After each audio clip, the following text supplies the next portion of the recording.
So just a little intro if you're not familiar with Etsy U.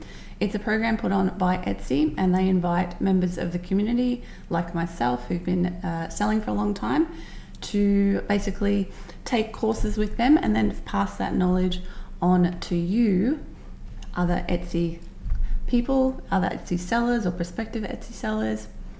So that is what today is all about. So this information in this workshop is directly from Etsy.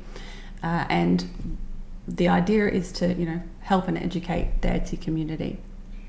So today we're talking about branding your shop. That is what today is all about. I did a workshop last month and I've done previous Etsy U workshops in previous years. So if you're interested in those, make sure to subscribe to my channel, and you can go after this one, you can go over and look. I've got a playlist of all the Etsy U workshops I've done previously, so you can have a look at those, and I'll be doing more in the future as well. So just make sure to hit that subscribe button so you don't miss any future videos and you don't lose me in the Etsy ecosystem, and you can go back and watch all the other ones if you enjoyed today's workshop. So branding is a really important part of having a successful shop. It's what sets you apart from, those shops that just don't look professional. By having a good brand, your shop will look professional, stand out, and that will help you to get more customers and make more sales, which is what we're all here for, right? Let's have a look. Since 2015, shop for a year, 1 month, you're newbie, awesome. 2 months. Okay, so a lot of you are pretty new, awesome. Lots to learn still. Okay, so my name's Jess and my Etsy shop is called Ethereal. If you head on over and check it out, you'll see it's actually on vacation because I'm about to head to Canada in a couple of days. So I've had to shut my shop, a week early to catch up on orders and make sure we were ready to go.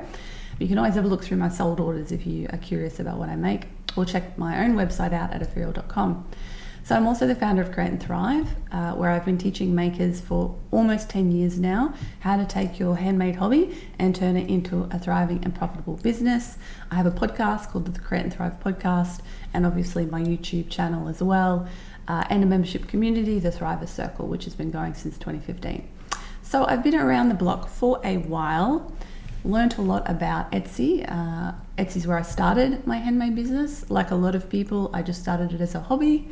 I never actually intended on turning it into a full-time business, but life intervened and that's what ended up happening. All right, so that is me. Here is what we're going to be talking about today. Branding. Just a quick agenda. Creating a brand promise. Designing a branded palette, customizing the look of your shop, so how to actually do that, branded packaging and promotional materials, and then we're going to be talking a little bit about how this leads into your customer service and your social media. And there's some worksheets. I'll give you a link to download at the end. We will just touch on those during the workshop as well, but if you want to kind of get a bit deeper after the workshop and work on these by yourself, you can download those worksheets and do that. Okay. If you have any questions throughout, I am watching the chat, so I'll do my best to answer questions as they come up as we work through the workshop. So the first question, I guess, is what is a brand? And I'd love to hear your thoughts in the chat. When you think the word brand, what is it that you think of when you think of a brand? I'm sure immediately a couple of, big brands pop into your head, and you can think about what that word means to you. I think for a lot of people, when you think about doing your branding, you start with things like, oh, well, what's my logo going to be? And what are my colors going to be? And things like that. That's actually downstream, okay? There's other things you need to think about before you make those choices, because your brand and your brand promise are what are going to inform your colors and your fonts and your logos and all of that sort of thing. So we've got quality, something unique that makes you stand out from the rest. Yes. Okay, so your brand is about what's your unique selling point. What is it that makes you special? What is it that makes you different or unique or stand out? Yes, Kylie. So a recognizable and predictable experience from a business. Absolutely. Excellent. You're already on the ball here. So if you can think about like big brands that you're familiar with, or even small brands you're familiar with, you know, when you think about that brand, there will be associations with that. And that's what we're trying to achieve here as well.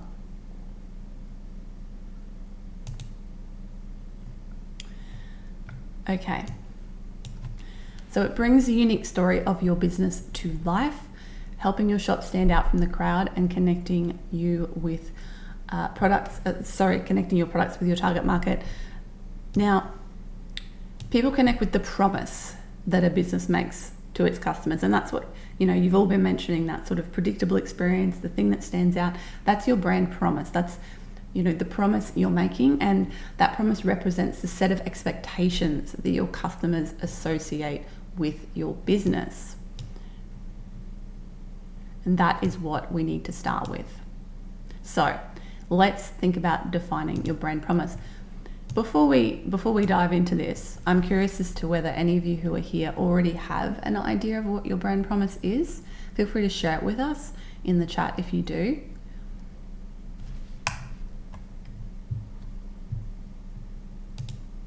Okay. So it is a value or experience a business's customers can expect every time they interact with that business. When a business delivers on that promise, the brand's value increases in the minds of the customer.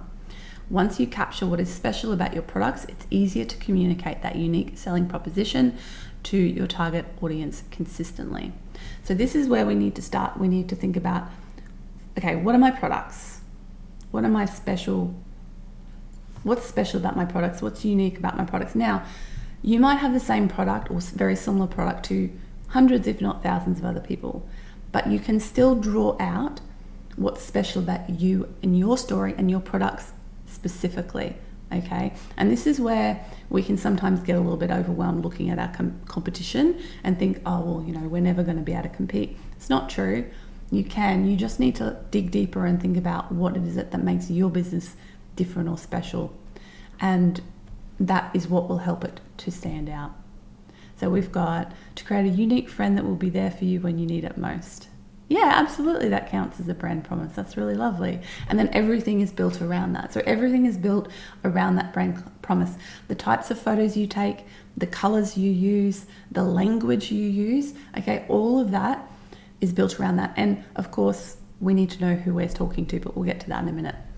Okay, so define that promise that you want to make to your customers. And this is something that you might see pop up as like a tagline to a business. So, you know, Apple back in the day had Think Different, you know, things like that. Whatever that tagline might be, I'm showing my age there. Whatever that tagline might be, that's usually part of the promise that the customer is making to, that the business is making to their customer. Okay. So let's have a look at defining your brand in detail. Ask yourself some questions. Why do you sell your products? Who is your target market and what problems do my products solve for them? Your products always solve a problem or fulfill a need, okay? Even if it's in my course Set Up Shop, which I'll be running again in September, I talk about Maslow's hierarchy of needs. And, you know, we all need the basics: food, shelter, water. But as we get more comfortable and we move up the hierarchy, so your stuff might be more towards the top. It might be about self-expression or, you know, some other slightly intangible need or that you're fulfilling or problem that you're solving. It doesn't matter as long as you know what it is so that you can communicate that. What are the unique features and benefits of my products? Now, this idea of what's the benefit. A lot of people, when we think about our products, we're focused on the features. And features are things like what materials it's made of, what size is it, what does it do? Your customer doesn't care so much about the features. Your customer cares about the benefits. The benefits are what is it that they get out of your product, okay? So I sell jewelry. You know, I specialize in sterling silver wedding rings. Yeah, they're getting a piece of metal to put on their finger, but that's not what it's about. It's about the promise that ring represents. You know, you're exchanging rings in a wedding ceremony. That ring represents a promise to your spouse to be faithful and caring and loving for the rest of. So that is what the benefit is, you know, and subsequent benefits might be, well, where we don't have a lot of money, we can't afford an expensive gold ring, so a silver ring, or we prefer to wear silver. You know, that's the color and the metal we like to wear, so that's a benefit. So there's lots of ways you can dig into this. What types of feelings and experiences do you want your customers to associate with your shop? And what descriptive words can you use to differentiate and position yourself from your competition? Bring my mic a little closer. Okay, so all of these things, I know there's a lot, but these are all things we want to think about as we work through this. So this is where we want to think about who your target market is. And I'll give you a worksheet, as I said, for this at the end of this today, because we don't really have time to get into in detail. But you kind of need to understand who you're selling to in order to understand what they care about. All right. So that is an important part of this process, especially if you are making that transition. You're like, I make something as a hobby. I love making it. It's fun. But you've not made that transition into thinking about, oh, why does somebody care? Who is the person who would like this? Why would they like it, and why do they care about it? So this is where you can create a target market. You can do the target market worksheet and create a customer profile on that. All right, any questions so far? How are we traveling? Let's take a sip.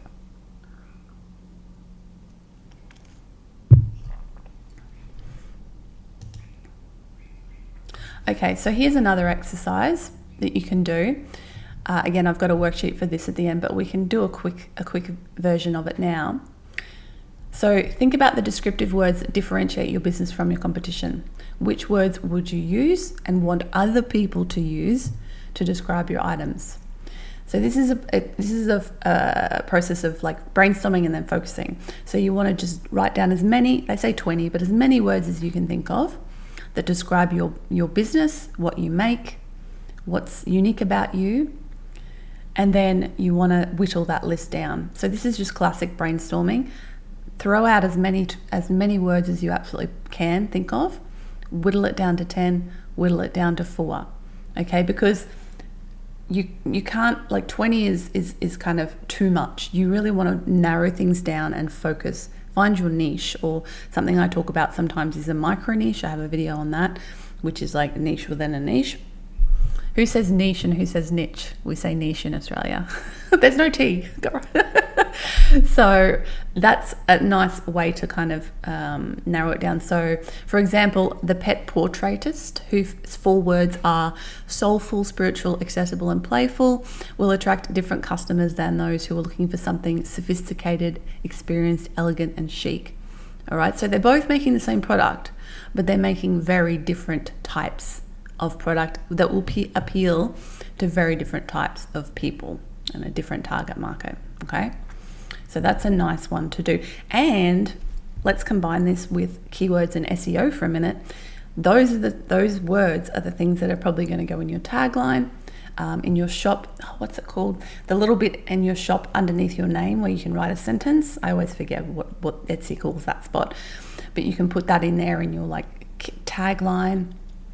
And then you can also play on those words in your keywords, in your tags, your titles, your descriptions nowadays, and also investigate long tail versions of those keywords. I've got a couple of videos I literally just did on SEO. You might like to check them out after this as well. Yes, Kylie, we're down with the niche. All right. Okay, so let's move on so this is the brand promise, right? Here's an example layout for you for your brand promise. Everyone will be structured differently, but here's a framework. Every experience with your business name conveys your unique selling proposition and key values to my customers. Okay, so that is a nice kind of framework that you can use to create a brand promise with your customers. Don't be afraid to ask people as well. Like a really good way to kind of get a feel for this is reaching out to your family and friends who are supportive, communities, so like the Etsy forums. If you're in any groups on Facebook or any memberships like my Thriver Circle, you can put an example out and go, hey, I'm kind of struggling here. What are some words you would use to describe my business? You can put some photos up, get some feedback, and see from other people's perspective. They might come up with things you haven't thought of as well. No, it's not the announcement section, Michelle. There's a separate little section. I can never remember what it's called. Anyway, if you go to someone's shop, it's literally under their banner, under the name. All right, it's just like one sentence you can put in there. The announcement's a separate bit. Okay, cool. So if we had time, I would say put together a brand promise. I mean, if you just came up with one off the top of your head, put it in the chat, get some feedback, and then we've got a lot to cover today, so I don't have time to kind of give you time to do that, so we can keep going. All right, so now we want to communicate this brand. Okay, so now we've gone through that beginner phase where we've thought about, okay, we've got an idea of what our brand is all about, we've crafted a brand promise. Now it's time to actually think about how to make this look good and how to pass this on to our people.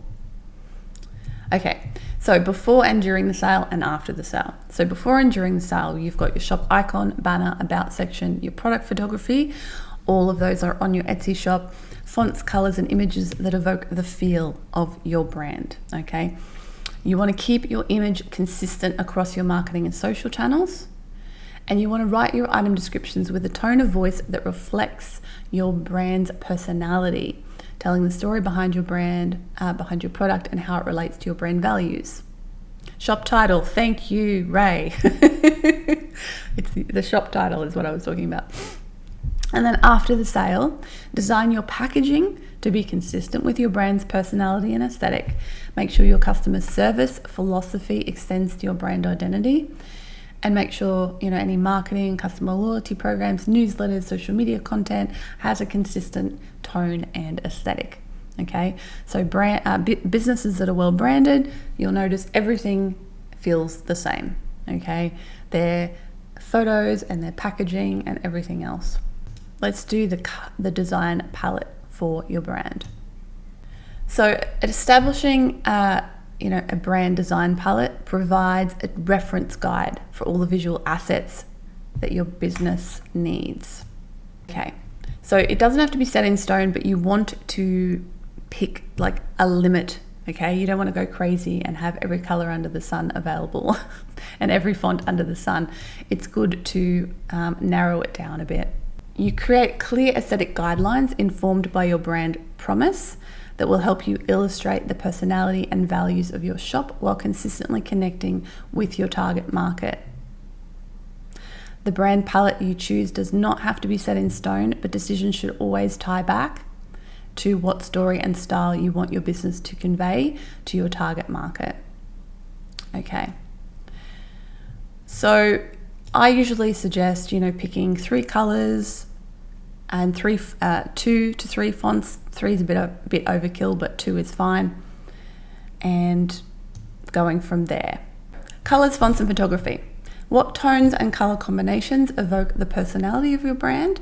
What positive visual associations can you channel to capture the attention of your target market?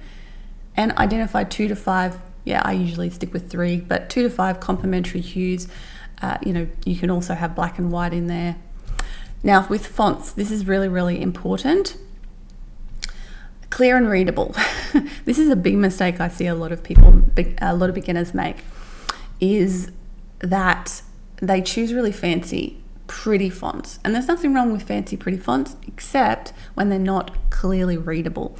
So make sure you don't pick a font that's so fancy that it's not obvious as to what it is. Okay? I remember I was driving with my husband recently, and there was a tradesperson car, tradie, as my Australianism's coming through, and basically the logo was the name of the business. The font was so terrible. We were both like squinting. It was literally in front of us, the car in front of us. We're like, what does that say? I have no idea. not good marketing. You know, you want your font to be readable. You want your customers to instantly be able to read what it says. So communication, like clear, is the most important thing. Then worry about how it looks, okay?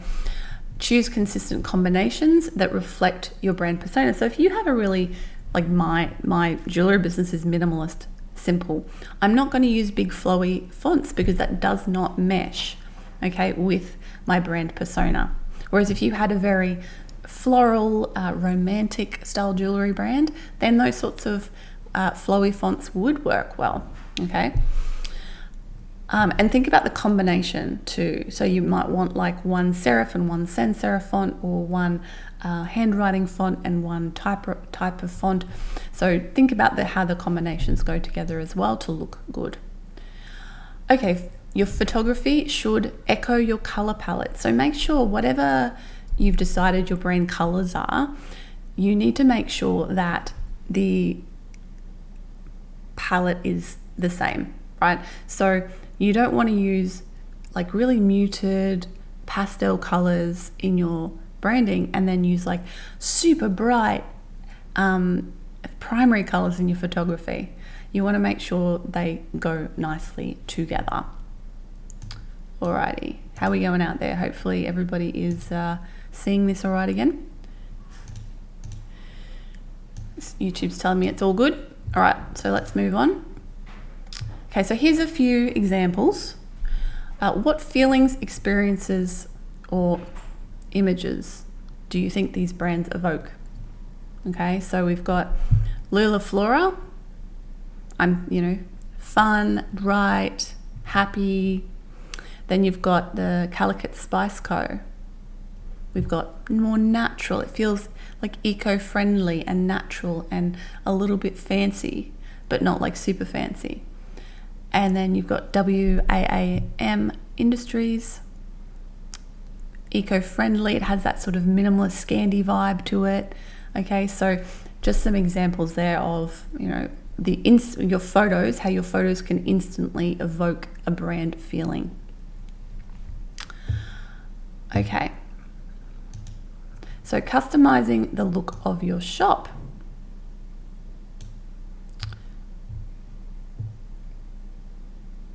Okay, so Baked Buddhist is talking about a mistake when they first started. PDF using the SpongeBob font, but some people said that it was hard to read, so I changed it to a basic font I liked. Yeah, absolutely. It's got to be clear and readable first of all. All right, so let's actually look at your Etsy shop now and the elements that you can actually have control over. You've got your shop icon, which is an image used to represent your shop across the site. You've got your shop banner at the top. Most prominent graphic that buyers see when visiting your shop, especially on desktop. Your photography, obviously, as I said, and your about section, because that's where you can put in more pictures and more language that evokes the feeling of your shop. So these can all be customized. All right, so here's just a screenshot of Emma Make Studio.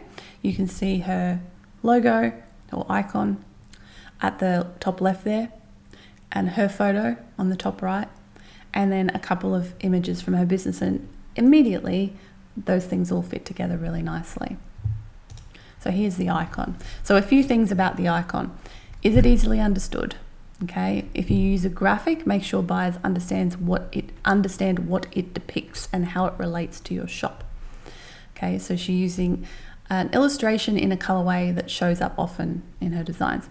Is it memorable? Simple and minimal icons tend to be more recognizable, making it easier for customers who favorited your shop or purchased from you before to quickly recognize your shop in the future. Think about the most recognizable logo. Like, this is basically your logo, okay? Think about the most recognizable logos in the world. They're simple, they're straightforward, they're not complicated. Also, can you scale it down? So when you create a logo, you want to make sure you're using the right file format so you can scale it up and down, and make sure any text you use is not so small that when it's scaled down, like imagine someone's on a phone shopping and they see this little logo, how small is it going to be for them, right? Okay. So here's another example, a nice simple icon logo. EB for Elise Brennan Design. And you can see she's got the same font in her icon, her logo, as she does in her banner. So again, the pictures in the banner, it all kind of comes together nicely. All right, then we've got our shop banner at the top of the page. It's a nice simple one. It's the most prominent graphic, so you want it to look nice and pick their interest, and also just kind of quickly tell people what you do. So here's an example of one of my shop banners, I think one of the more recent ones that I've had for my shop. And you can see my banner, you can see my logo, you can see my picture here. You know, they're all quite consistent. Usually my banner is a product photo with enough space to put my business name in there as well.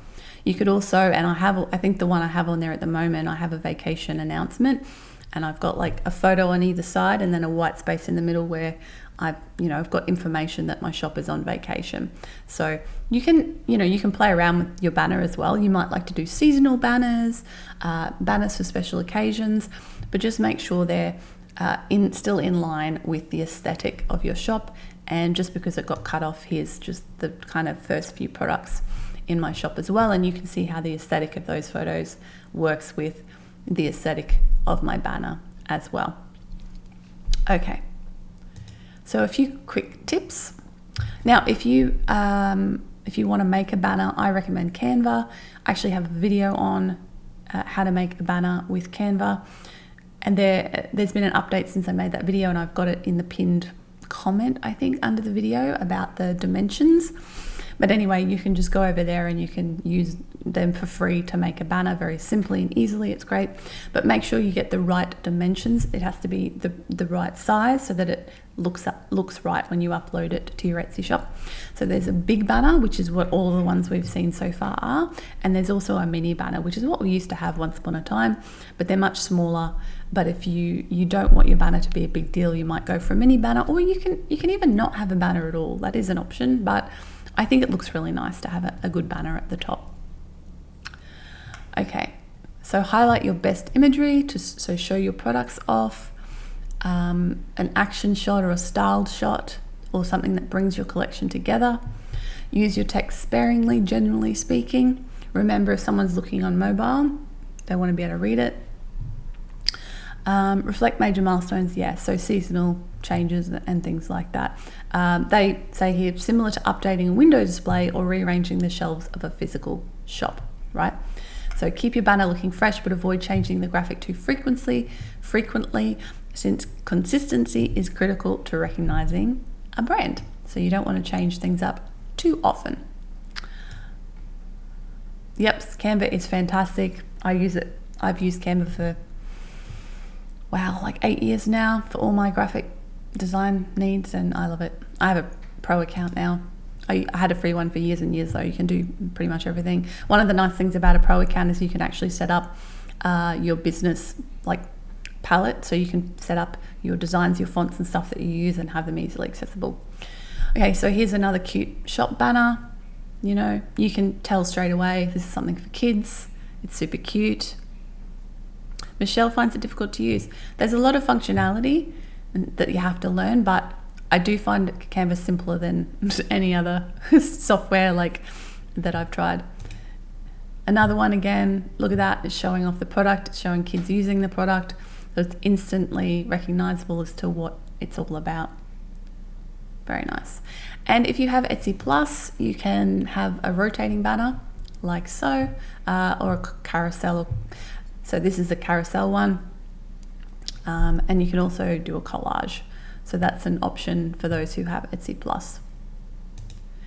Okay, so your photography. You want to be deliberate in how you assemble your product shots and use the photo background and props. I have a video coming up next month, I think, basically about all of the things people do wrong with their photos. There's a lot. Just briefly, make sure they're in focus, make sure they're lit with natural looking light, make sure your backgrounds are complementary and they match your brand. Make sure that you don't over style your products. Like this picture, it's a beautiful photo. I would never use this as an initial listing photo though. It can be an additional one, because if you look at this, you're like, what's for sale? I'm thinking it's the desk because it's kind of open, but it's not clear. That initial photo in your shop, number one that shows up in search, has to be a simple, clear shot highlighting your product, and then you can play around with styling in subsequent photos. That's fine. So the backgrounds don't have to be the same. If you look at my shop, they're not all the same, but they are complementary.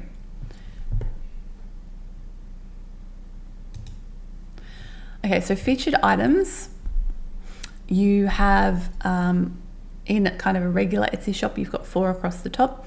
If you have Etsy Plus, you can have it looking like this with the extra fancy big featured items. So it's optional. You don't have to do this, but if you have a couple of like star items that you want to make sure every single person who lands on your shop sees, then this is a great thing to do. But just make sure to keep them all full. What you don't want is like 3 featured items and a gap because you haven't chosen a 4th one. Make sure you always keep your featured items full. You can change them up again seasonally. Like if you make cards, for example, then when Mother's Day is coming up, you want to highlight your Mother's Day cards. When Christmas is coming up, you want to highlight your Christmas cards in this featured section. So take advantage of that to show off the most appropriate and relevant products at that time. And you can show, if you make a few different types of things, again, they should all come together. But as a jeweler, I make rings, I make earrings, I make necklaces, so I can highlight the different types of products there I make. Okay, so that's pretty much what I just covered there, but in another slide. All right, so let's talk about your about section. Talk about your about. Now you can, with your about section, you want to have some photos here. You can have multiple photos, or you can have a video, or both. I think you can have both, I'm pretty sure. In my shop, I should have checked beforehand, I have a video, and I think I have a bunch of photos as well. So if you do have a video highlighting your business, awesome place to put it, something that people can watch and get drawn in to your business and to your story.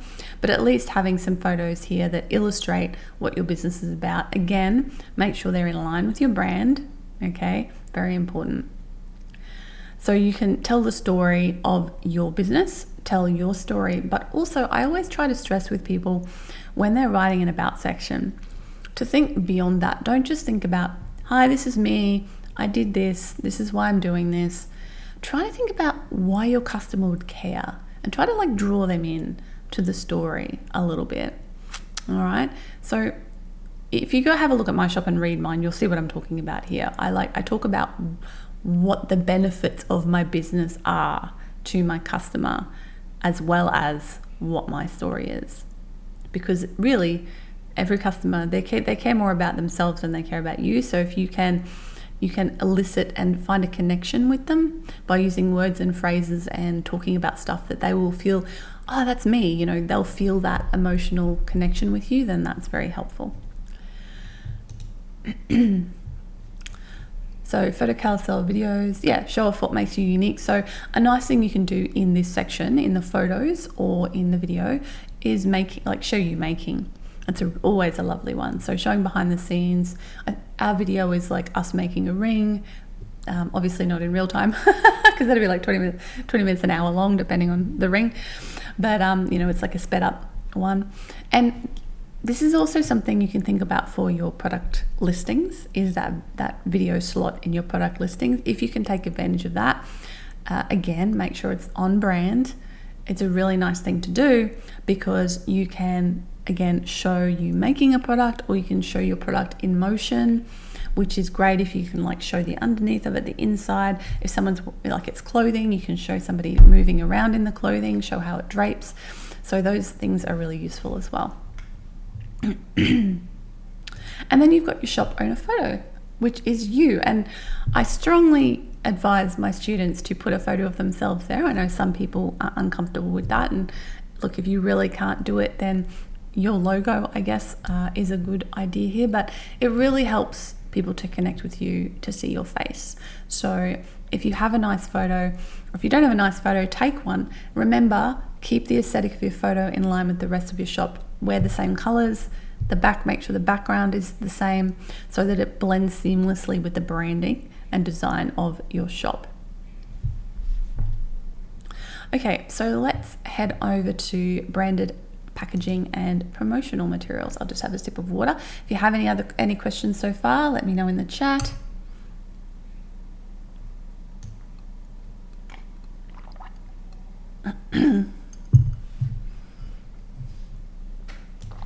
Okay. So this is, the after the fact. They've come to your shop, seen your beautiful branded shop, been drawn in, decided to buy something. Then what happens when they receive the item? And also out in the world, say you're at a market or something, or somebody comments, hey, that's beautiful, where'd you get that? They might hand over your business card or whatever. So those are the materials that we're thinking about. So an opportunity to provide a brand aligned and memorable impression of your products. So you don't want packaging that's like completely off brand, that just looks wrong or different or doesn't go with your business. So here's just one lovely example, a beautiful box, branded bag, all looks lovely. Now this stuff costs money, obviously. We still to this day use very simple branding. I should have put an example in here. We use like craft colored cardboard and paper and stuff because that has that sort of eco vibe to it, like our shop does. And we literally have a stamp. I don't know what they're called. It's a stamp you can buy at Officeworks or Staples in the US, where you can change the little letters on it, and it's like a perpetual stamp. It has the ink inside it, and so we have our business name on that, and we stamp our earring backs and things with that to put our name on it. Very simple, but I like the kind of minimalist, simple aesthetic of it. It works with our business, so that's fine for us. Again, if you had a very fancy, flowery brand, that wouldn't work so well. It would jar. It would look wrong. So you've got your product labels, you've got your business cards. Now, business cards are not mandatory at all. Again, we print out our own thank you sheets. So I have a graphic that I designed and that prints to an A4 sheet, and we have a good printer, and we print those out, cut them up, and there's a space on there to write a message. So we hand write a thank you message to every single customer, and that goes in their parcel. And I think, for me, I prefer that because I don't think people tend to keep business cards. I think they tend to get them, look at them and go, that's pretty, and then throw it in the bin. So I'd rather do something that's a bit lower key, because if you do events, then yes, because it's something they can take away with them. Although even these days, people put up their Instagram code, and you can just follow people on Instagram, and then at least, you keep that connection with them. But so I like to do sort of the lower key, simpler style of materials, but it's up to you. Every business is different. You want to do what's right for you. So if you have, if you make fabric things, you want to have a label sewn in there. I mean, I make jewelry, it's really hard to market. I could have like a stamp or something, but I don't worry so much about that. I try to focus on doing such a good job with my customer service that my customers will remember me and come back for that reason. And that goes with your packaging as well. Like if you are making something that has to be packaged a certain way, then putting the effort into having that beautiful packaging is really great. Some lovely examples here. It's a really nice example of packaging. I really like this one. And then marketing materials. Okay, do you have business cards? Do you have postcards or anything else? Again, people can share these. But I feel like these days it's more digital than anything else. Okay, so Michelle's just said, I had a customer that forgot how to get to my shop and told me she was so glad that I included a business card. And this goes down to knowing who your target market is. If your target market is older, they're more likely to like the paper and hold on to that sort of stuff. But if your target market is like 18-year-olds, probably unlikely. that they're going to worry. They'll be more interested in following you on social media, on TikTok or Instagram, and keeping up with you that way. Okay, so that, I mean, I'm not going to go into marketing right now, but that affects everything you do with your marketing and where you decide to focus your marketing efforts as well. You know, if you are marketing to that younger demographic, then you want to be on the platforms they're on. If you're marketing to the older demographic, then you want to be on the platforms they're on and think about what they care about and what they value.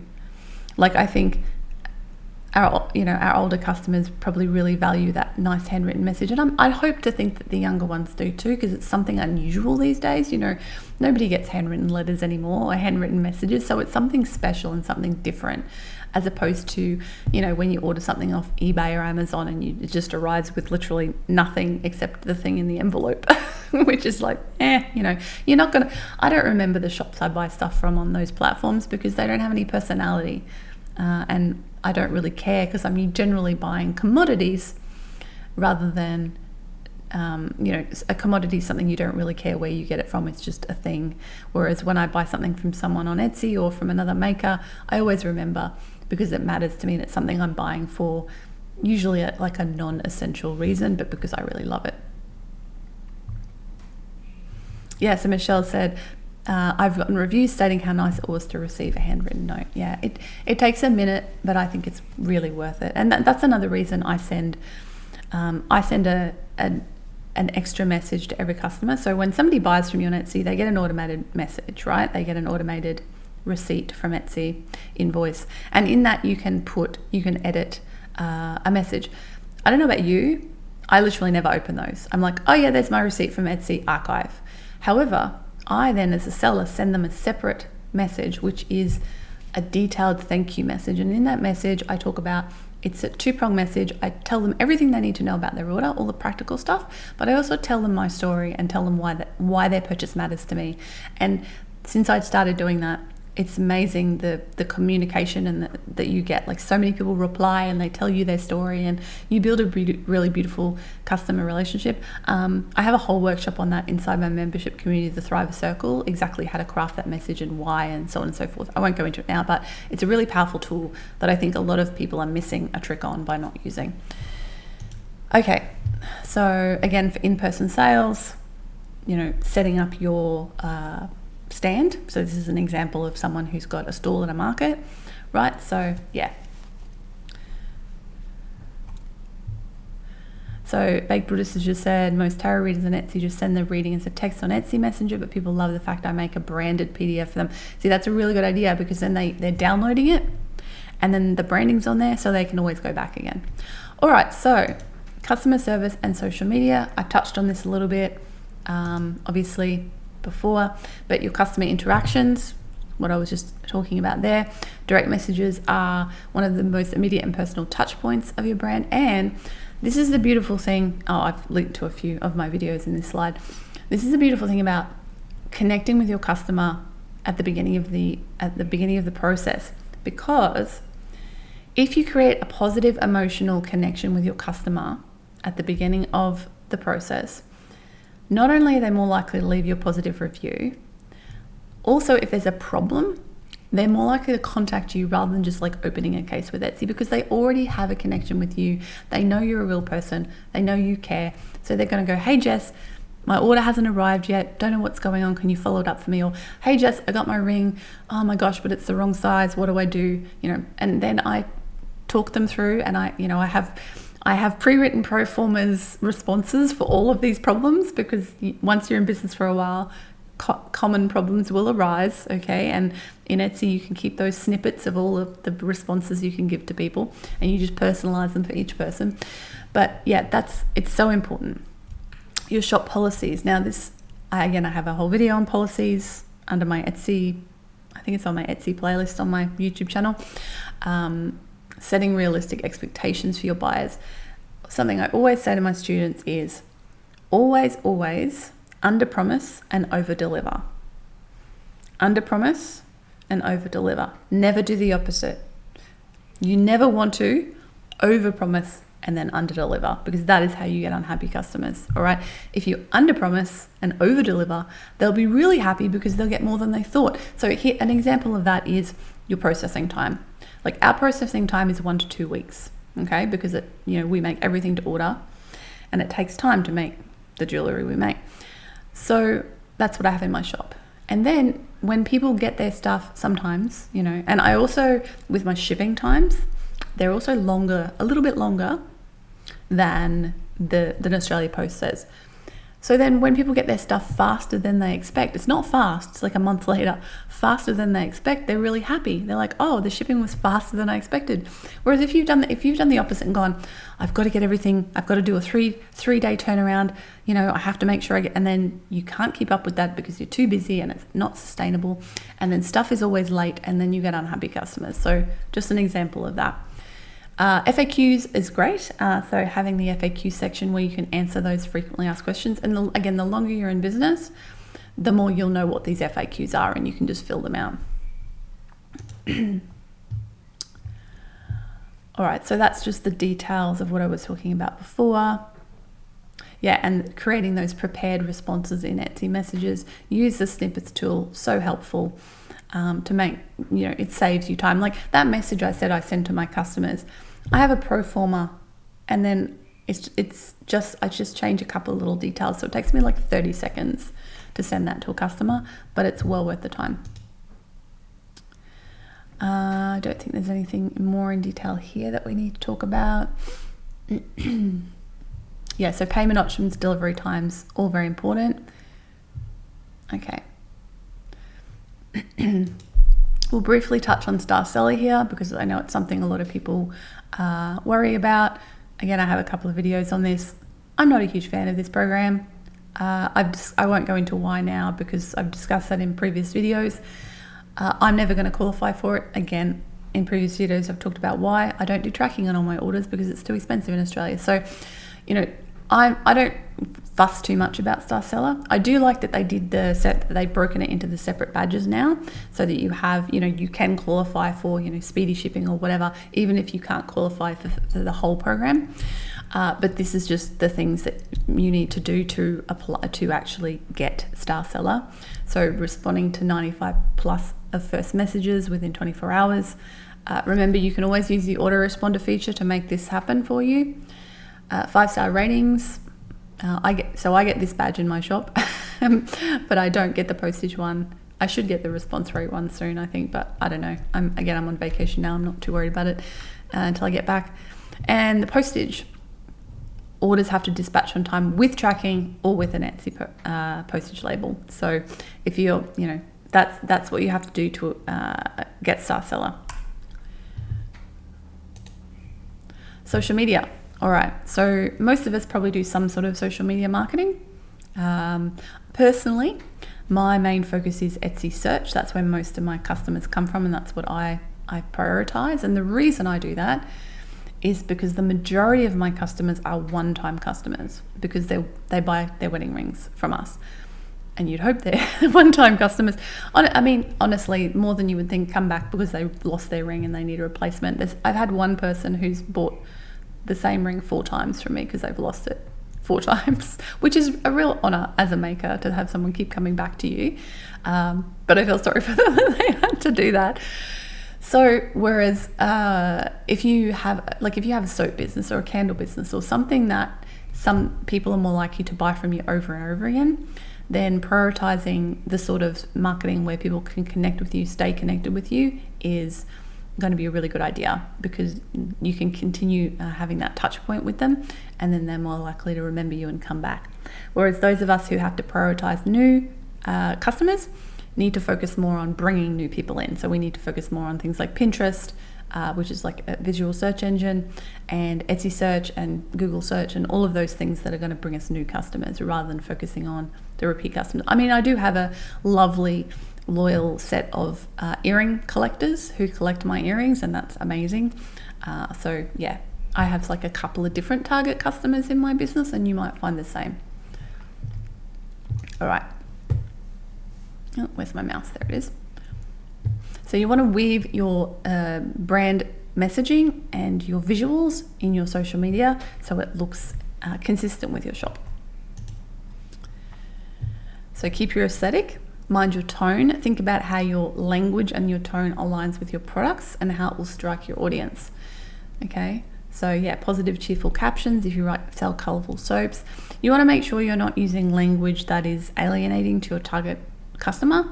Like a simple example would be swearing. Okay, is that something that is your target customer would find amusing or relatable, or is it something that would turn them off? Okay, so that is a stylistic choice you make, and your personal feelings about whether you use swear words or not, that in your language. So that is something to consider. That's just a really broad example, but even going down to the tone and the sort of feel of your language. Using your hashtags, and again, earlier on you've kind of done that brainstorming activity of the words that describe your business. So hashtags, you just turn them into hashtags and you can put them on TikTok or Instagram or whatever you're using. And video, of course, unfortunately for those of us who miss the old days of Instagram where it was all pretty pictures, Instagram is definitely moved towards video. TikTok's obviously all video. Facebook, again, where's your target customer? Facebook does do a bit of video, but they still have a lot of images as well. So Pinterest is also doing a lot of video prioritizing these days. So video is definitely something to consider. Okay, that is pretty much it for today. I know we covered a lot. As I said earlier, there will be a recording of this workshop available soon. So you can rewatch and work your way through if you would like to. These worksheets are available to download at this link. Yeah, I've actually recorded this separately as well. So I'll check the quality of this stream, and if it's not good, I will upload separately. I'll edit and upload the native recording of this, so it should be good, hopefully. Okay, so you can download these from me over there. You do have to sign up to my mailing list, but if you don't want to stay on it, you can always unsubscribe to get access to download these. But I send a lot of great stuff, and I send you an update each week with what my YouTube video is for the week and what my podcast is, and I'm always trying to give you great tips to help you with your business. If you want to take additional Etsy workshops, you can check out other people's workshops over at etsyu.etsy.com, and make sure to subscribe here again if you don't want to miss my future workshops, if you enjoyed this one. And you can see my all of this stuff on these slides. I know it's clickable. You're like, I can't click on the screen. I am going to be I'm going to be uploading these slides, and if you head on over to this link, which I'll show you in the next screen, I believe it was in the previous screen. Oh no, that one. So if you head over to that link, you'll get an email, and the slide should be in that. I've just got to go update that, so it's going to take me a few minutes to do that. And you'll be able to download these slides, and so everything will be clickable. Okay, so I will make that available very soon, and I'll send an additional email out about that as well. All right, you are correct, Buddhist. I am recording this with OBS, and it is recording, so we're good. Any last questions? We just hit on the hour, which is perfect. I'm happy to hang around for a few minutes and answer any final Etsy questions that you have for me.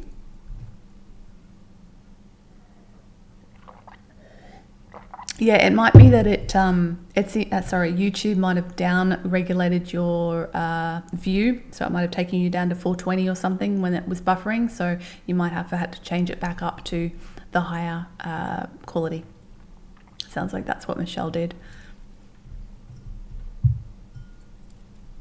The link for the workshop down. Oh yes. Let me just get that link for you. I'll put it in the chat. Ooh.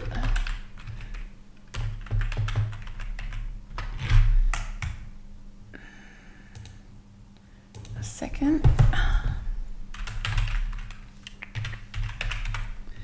Don't know why I'm doing this one. I could have just put it in the chat, but that's okay.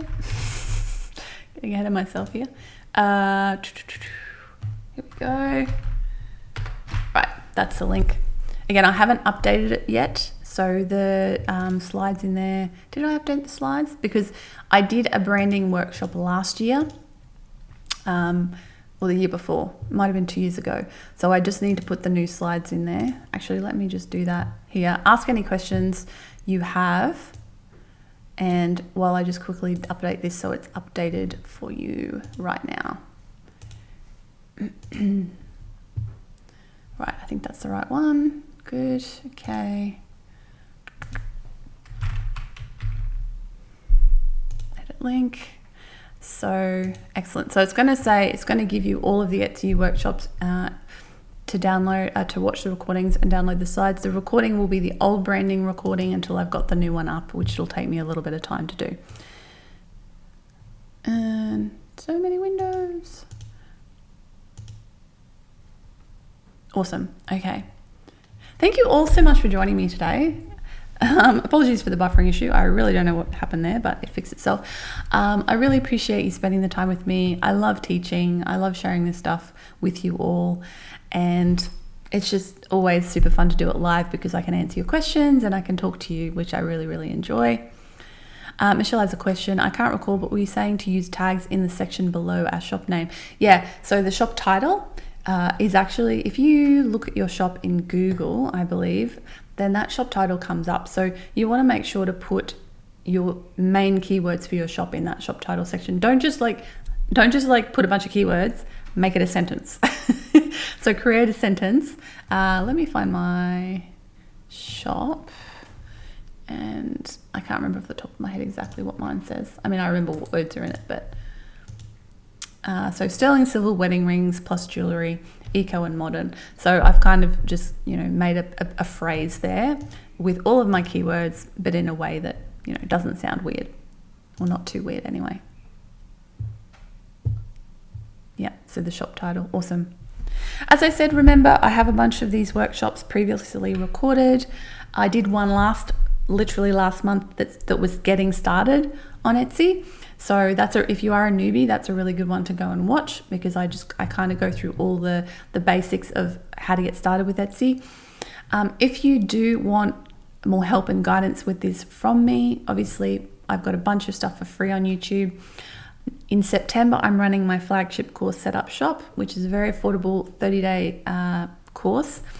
It's an intensive course, so you get one lesson a day for 30 days, and it takes you through a system to set up an online shop on Etsy or elsewhere. So you could be setting up a Shopify, whatever. I do talk a lot about Etsy because that's what most people use. I've taken about 1,400 people through this course over the last 10 or so years, and it's just very step by step. Every lesson builds upon the last. So if you're unsure if you've done all the right things, if your shop's not doing what you would like it to do, that might be a course that will help you. It's less than $100. It's a live course, so I do a couple of lives throughout the course as well. The price is doubling next year. So if you did think about doing it, now is the time to get on board. I actually, once you've signed up, you can take the course every single time in the future that you want to. So you get lifetime access and you can do it over and over again.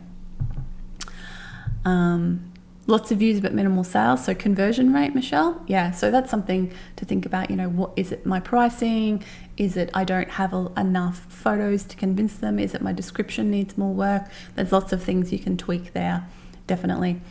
And if you want to work with me more regularly, I have, as I said, a membership community, the Thrivers Circle, where I do live workshops, because I only do a couple a year here on YouTube, but I do live workshops every month pretty much inside the Thrivers Circle, and we do live calls and chats. And I have a year-long course in there called Your Year to Thrive, which teaches you everything about handmade business, not just how to set up a shop, which is what Set Up Shop is about, but a lot more than that. I'll put a link to that in the chat now if you're interested in checking that out. So that's thrivercircle.com. That's my long course, and this is the short live course that's coming later this year. Okay, fantastic. Any last questions? I'll give it another minute or two until I finish up. And I will be back again probably in, what is it now, July? I'd say late September with another one of these free YouTube Etsy workshops. I'm hoping to do the SEO one. so search engine optimization. I do have one from a couple of years ago that is available on my channel now about SEO. A few things have changed, not a massive amount of things have changed since then. So I think if you're unsure about SEO, that's still a good one to watch. It's available right now and you can go watch that, but I'm going to do an updated version. Things like the description counting towards SEO now. A few other tweaks of the algorithm have happened. So in that one, I will be talking about that in detail. So that'll probably be happening in late September, as I said. Okay, so great question here. I just opened my shop and am adding more listings. Should I publish on a regular basis or all at once? I would start with, I don't know how many you have, but I would start with like 10 if you have that, and then publish them one a day going forward, just to kind of, keep it fresh, keep it going. Another thing you can do is, the reason I say that, just let me clarify, is because every time you publish a new listing on Etsy, it gets a short temporary boost in search. Okay. Because why that happens, again, I keep saying this, but I have a video on everything. I've done a video not that long ago. I think that the title is How Etsy Search Works or something like that. And I break down all the different elements that go into where you rank on Etsy. So what happens is when you publish something or when you relist something. So if you have something that's this is an old strategy, but I still use it. If you have something that's available in your shop, then you relist it. Even that relisting gives it a short temporary boost in search. Okay, so it can be a new product that you're listing for the first time or a product you're renewing. I think the new ones get a bit more, but they don't tell you exactly, of course. So why that happens is because when you put something on Etsy, it has what's called a neutral listing quality score. Okay, and when you first put it up there, Etsy wants to show it to a lot of people so that they can get feedback on how people are interacting with that listing and decide where it should be in search. So they temporarily give it a bit more of a boost to show it to more people, and depending on things like favorites, click-throughs, purchases, that tells them where to put your product in the search rankings. Okay, so by doing that more regularly, relisting or listing stuff, your products will be kind of getting that little artificial bump in search on a regular basis, hopefully bringing more people to your shop. So there you go. Quick and short example of that. Nakomi, is Etsy ads worth it? I've heard mixed reviews. It's a how long's a piece of string? It depends answer there, I'm afraid. You have to experiment for yourself and see if you get ROI. So ROI, return on investment. What you want to do is advertise. I would advertise like your bestsellers for starters. That sounds weird, but the reason I say that is because every listing on Etsy has what I said before, a listing quality score. What you'll probably find is you get certain items that just keep selling and selling and selling because they're showing, and every time they sell, Etsy pushes them further up and up and up the rankings because they're like, oh, people like this, people want to buy it, let's show it to more people. Whereas you might have listings that never do anything because nobody buys them, and so it's kind of a vicious downward spiral. So by advertising, your best sellers, you're getting them in front of even more people, which will hopefully increase them even more. So look at the return on investment. So pick a few things to advertise. Pick a number that's affordable to you, $2, $5, whatever it is, and do an experiment for a month. And what you want to look at is the two numbers is how much you've spent, how much you've earned from those ads. And if your return on investment, so if the amount you're spending is not significantly higher, if the amount that you are earning is not significantly higher than the amount you're spending, it's not worth it. Okay. If you're spending more than you're earning, definitely not worth it because you're not getting a return on your investment. You're investing this money, you're not even earning the same amount back, let alone more. You want to be earning more from those ads. That's the whole point of advertising. Okay. So you have to experiment with it for yourself to see how it works for your shop at this time. I mean, I've run ads on and off for a decade or more now. Sometimes they work really well, sometimes they don't. Sometimes I don't understand why. I think there's external factors in play as well. Like at the moment, things are weird. There's inflation, there's a recession potentially coming. I started my business during the global financial crisis of 2008. So that was interesting times. And we're in interesting times again. So those external factors can affect things as well. So Only by experimenting will you know for sure if it's going to work for you, because it's going to work differently for different people depending on their products, their target market, the niche they're in, the tags and titles they're using, like how good's your SEO and your photos, all those sorts of things.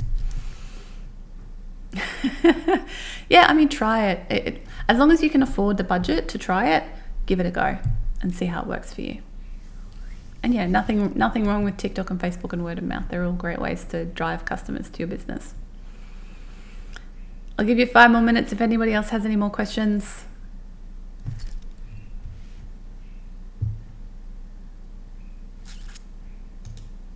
I'll drink some more water.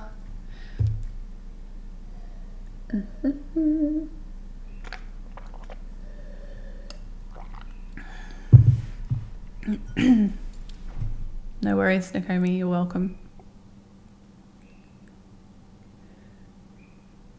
All right. Is anyone typing? It'd be really cool on YouTube chat if they actually showed, like, you know, when you're on WhatsApp or Messenger or whatever, and you can see that people are typing and you know that questions are coming. And of course, you know, if you are watching any of my other videos, feel free to ask me questions in the comments under those videos as well. I will often answer them. If they're really in-depth, I usually won't. I kind of save the really in-depth work for my paying customers over in the Thriver Circle, my students, my lovely people over there. But I do answer pretty much basic questions on YouTube for sure. You disappeared at the beginning. And like I said, I'll have a look at the recording and I will do my best to get a nice clean recording of this workshop up. It might not be this original stream. It might be the recorded version, depending on how it came through after the buffering problem in the middle. Okay. Thank you so much, everybody. Again, make sure to hit the subscribe button so you don't miss my future workshops. I'll be running one again, as I said, in probably late September. I'm off to Canada for 5 weeks, so I'm not doing any lives while I'm away. But I will be back and doing at least 1 or 2 more of these throughout the year. And I have heaps of other videos there to help you. And I'd love to help you grow your business. Have a lovely evening, morning, day, wherever you are. It's 11:41 a.m. on Thursday here in Queensland, Australia, where I am. So I'm going to have lunch shortly and then get on with the rest of my work day. I will catch you all hopefully in the YouTube comments or elsewhere. Take care of yourselves. Bye for now.